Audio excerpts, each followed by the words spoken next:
Games are full of difficult choices. For example, see how long it takes me to get through a character creator. Beard, mustache, both, neither, a near impossible decision. Some in-game choices, would you believe it, are even harder than this, giving you horrible quandaries that make you feel stuck between a rock and a hard place. So imagine our joy when games sneak in a hidden option that lets you avoid the terrible choices while also netting you an entirely better result in the process. Hooray! Avoid decision fatigue with these 7 agonizing decisions where there's a secret better option. Enjoy, and beware spoilers ahead for the following games.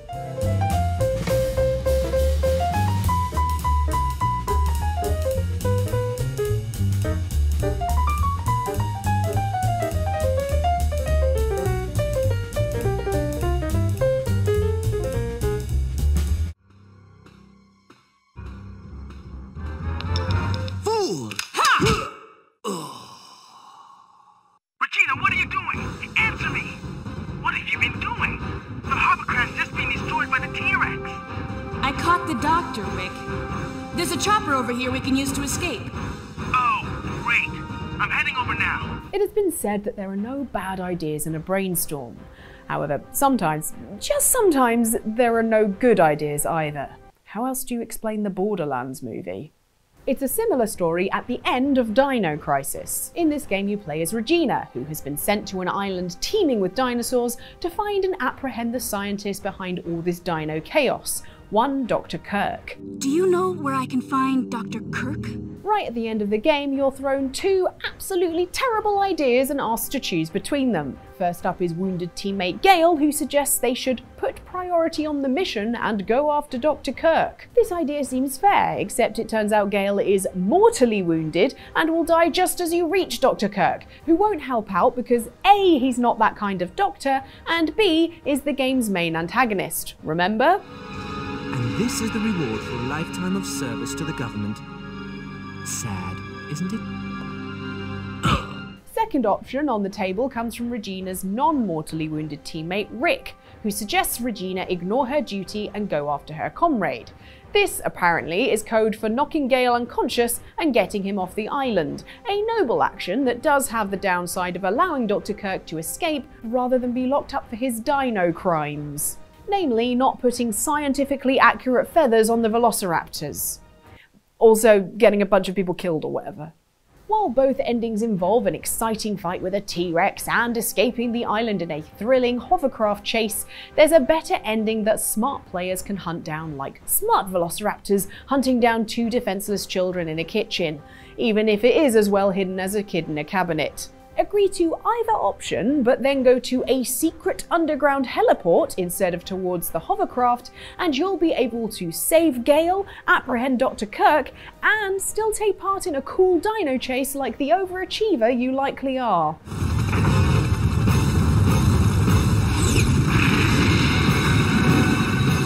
Makes you wonder how many other games have secret underground heliports.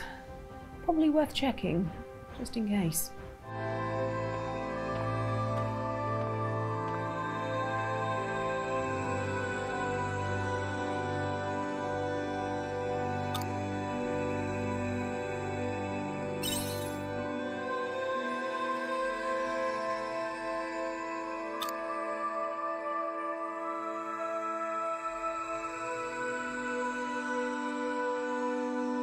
AI is bad at some things, like knowing how many R's there are in the word strawberry, and good at other things, like giving me nightmares for the rest of my life.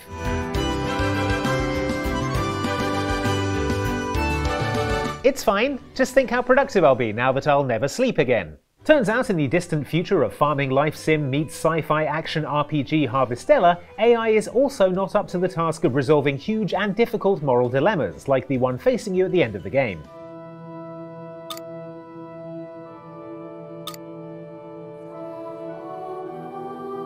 Here you're presented with a capital B, capital C big choice by one of the armoured AI beings known as Omen.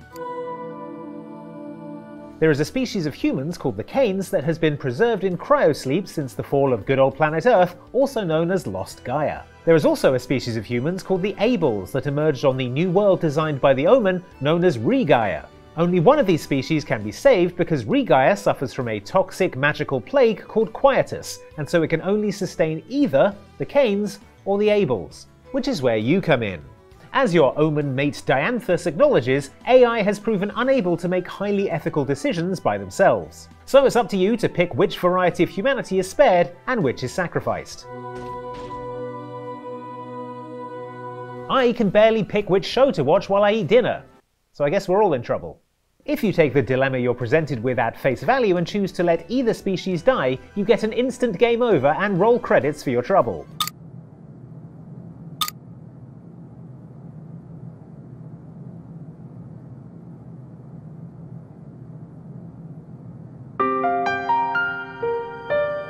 Could this be the game hinting that surely there's a better way?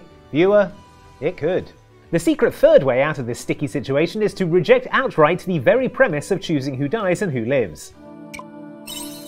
Even then, the game still forces your hand into choosing to sacrifice either the Cains or the Abels. But you can then change your mind and reject your own decision, because actually, on second thought, you're going to try and find a way to end the toxic magical plague called Quietus instead, like a hero. As a result, the Omen Geist has a big grumble about how unreasonable you're being, and how humans created AI to run everything, and how uncool it is you won't let them massacre anyone. But then, great news! The alarm goes off because the Gestalt sphere is being invaded. There's no time to massacre anyone, and you're funneled into the rest of the game, towards the true and good ending where you figure out Quietus and save everybody after all. Cheers all around for you. And cheers all around for AI, which would have happily wiped out an entire species and still spelled strawberry wrong. For shame. Tough choice ahead of you, brother. The prisoners. Or whistleblower. You can't save both. What? The hacker from the ship. You've been listening this whole time? Like Zetka said, everything's connected. An immersive sim like Deus Ex Human Revolution is practically an invitation to players to find alternative ways of getting a job done. Maybe it could involve a loose basketball somehow.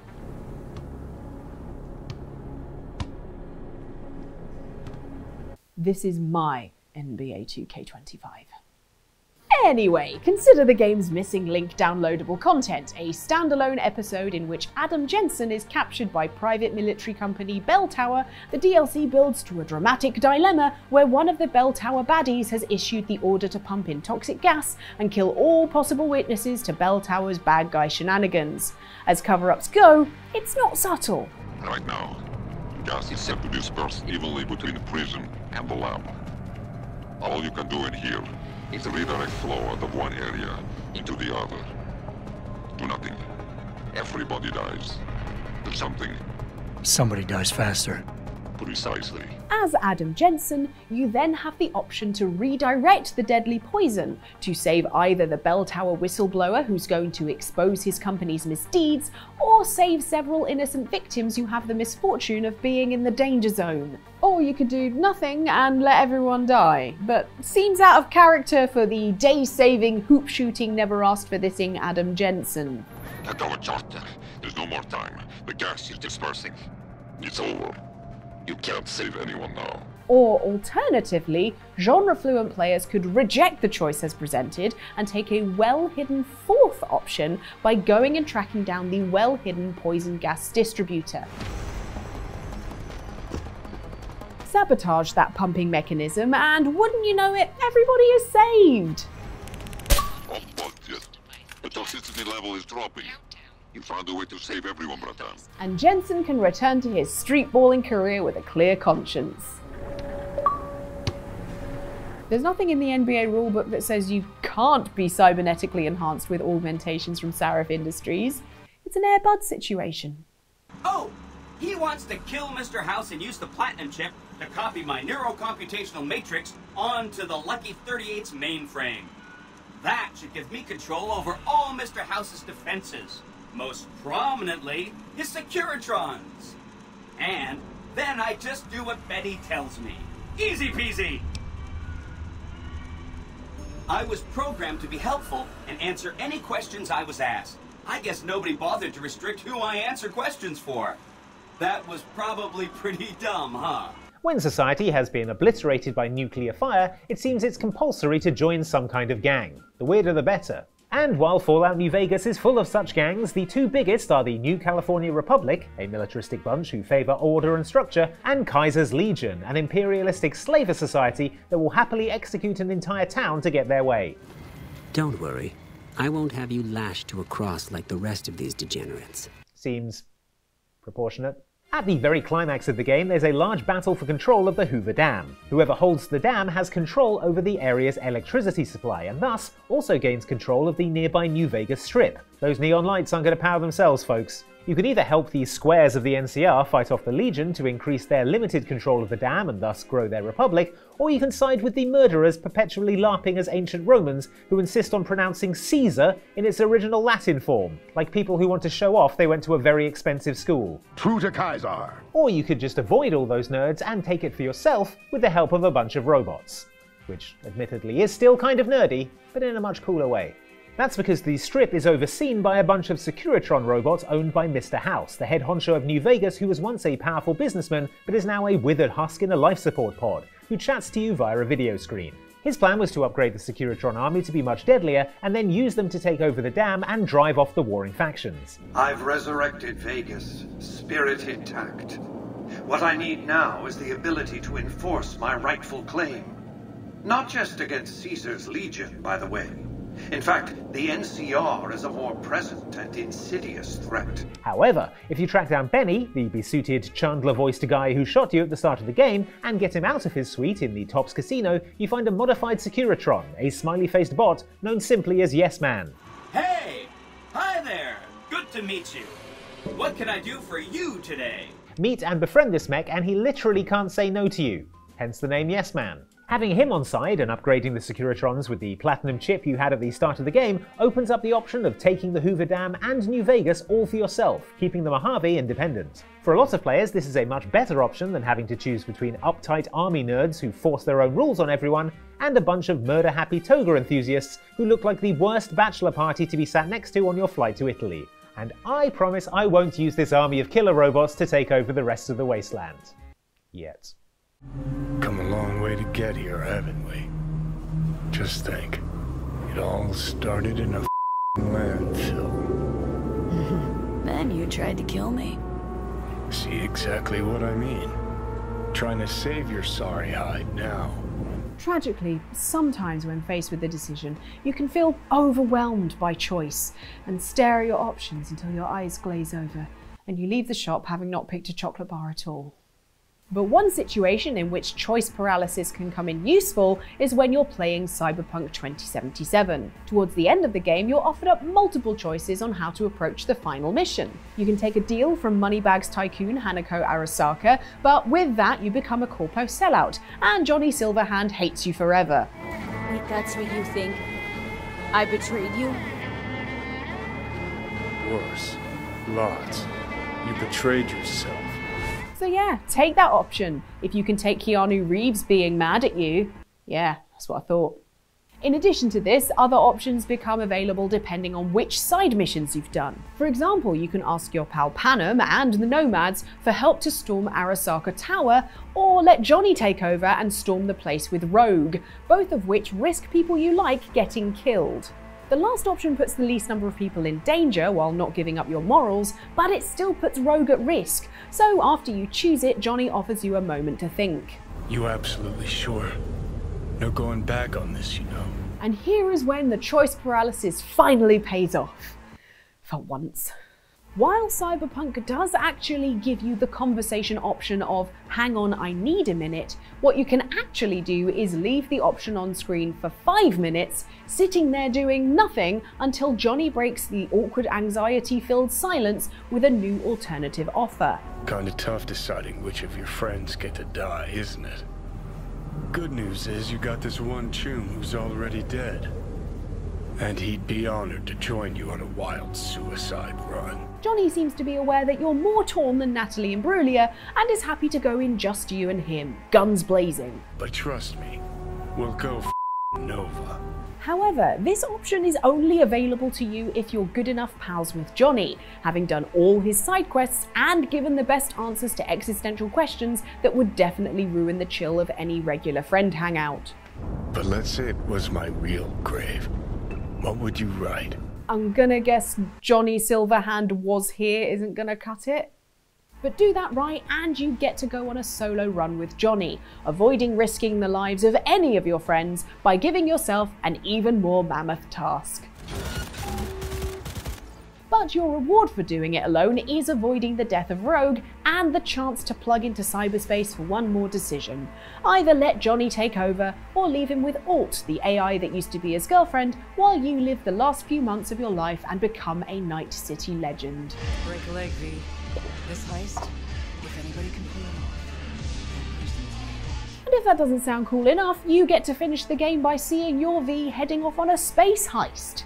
Hang on, you're going to show me the possibility of a space heist, but not actually let me play it? The hell is wrong with you, CD Projekt Red? I thought we were friends. I'd rather watch, but thanks for the offer. Move, unless you want my men to move you. That's better.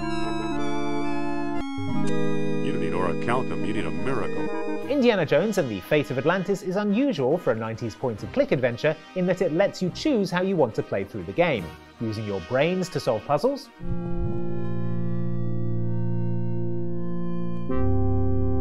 aha, or using your fists to punch every single person you meet square in the jaw. It's certainly quicker. As you'd expect from the title, Indiana Jones and the Fate of Atlantis ends up with you in the titular lost underwater city, facing off against Dr. Uberman, a Nazi scientist who is seeking the secrets of Atlantis' mysterious power source, orichalcum, to aid the Third Reich. Turns out Atlantis has another orichalcum-powered secret, however, a machine that can literally turn people into gods. As Plato himself well knew, this was a factory for manufacturing higher beings. Sure, there were an awful lot of monstrous skeletons on the way to this machine. Look at those feet, or whatever they were.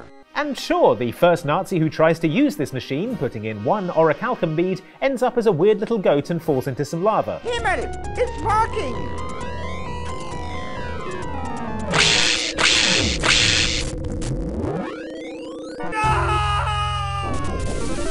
But that isn't going to stop Dr. Uberman, who forces Indy into the machine and asks him how many beads he should use for Dr. Jones's transformation. Alright, Jones, you decide. How many beads should be used? Now, throughout the game there's been plenty of mention of beads and numbers and errors in Plato's calculations, so you may well be thinking that there's a correct solution here, which isn't helped by the game offering you several choices. Maybe 20 beads will do it. Maybe you should go big and do 100. Well, it turns out that agreeing to any amount of beads is a one-way ticket to a bad ending, with either Indy or his partner Sophia being successfully turned into a god,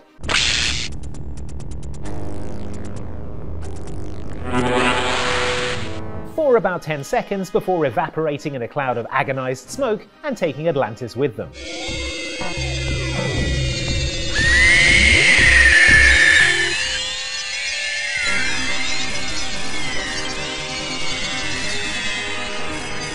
In fact, in this situation, the only way to win is not to play. First, you need to tell Uberman to use no beads, which seems like a conversational dead end, until you follow it up with a threat to use your soon-to-be godhood to F him up deity style. Once I'm a god, I'm sending you straight to hell. Only by doing this can you convince Uberman to get in the machine instead of you, and then it's him getting Green Goblin-fied for a change. Ha ha ha ha!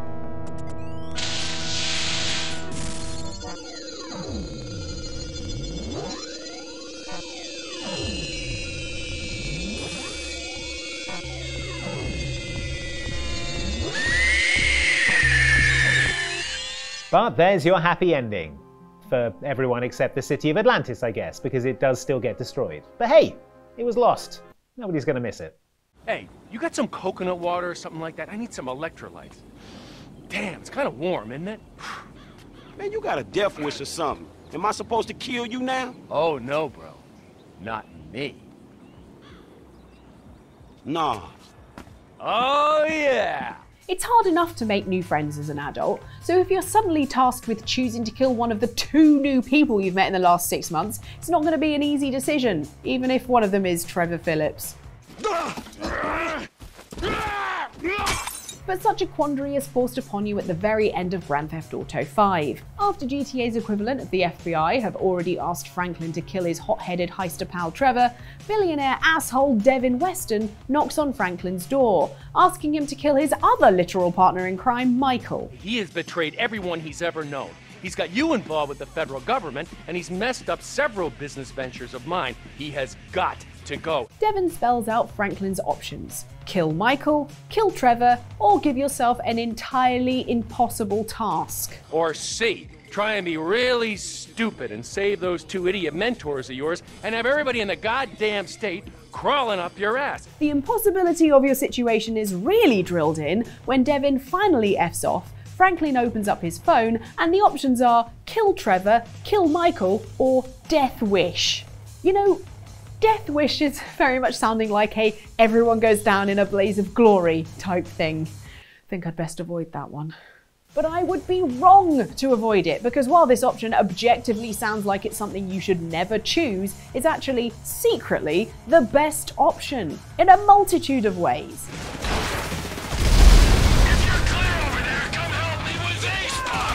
Not only do you get to save your crime dads, Michael and Trevor, allowing you to play as them post-game, but you also get to go on an absolutely barnstorming final mission with them too. We got a lot of old friends I think need to be re-educated. A lot of friends. I mean, things could get really messy. No, we just gotta silence a few noisy people. Instead of a tedious car chase and heartbreakingly murdering a character you really like having around, you get to swap between all three protagonists as you excitingly shoot your way through multiple factions in the game that have given you and your friends a hard time.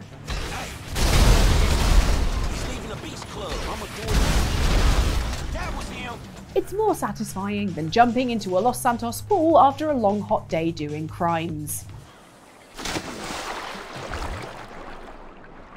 But most satisfying of all is how the mission finishes up, with our three anti-heroes locking Devin the billionaire asshole in a car trunk and pushing it off a cliff into the ocean.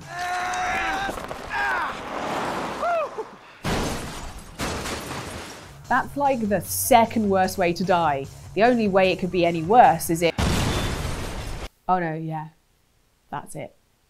So now what? Now we keep a low profile and get on with our lives.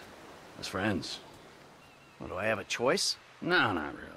Hey, thanks so much for watching this video about agonizing decisions that had a secret third option that was the real best way of solving the situation. If you want a secret third option, I've got two options for you here. This outside extra video up here. It's an outside Xbox one down here. Or the secret third option is hidden somewhere on the screen.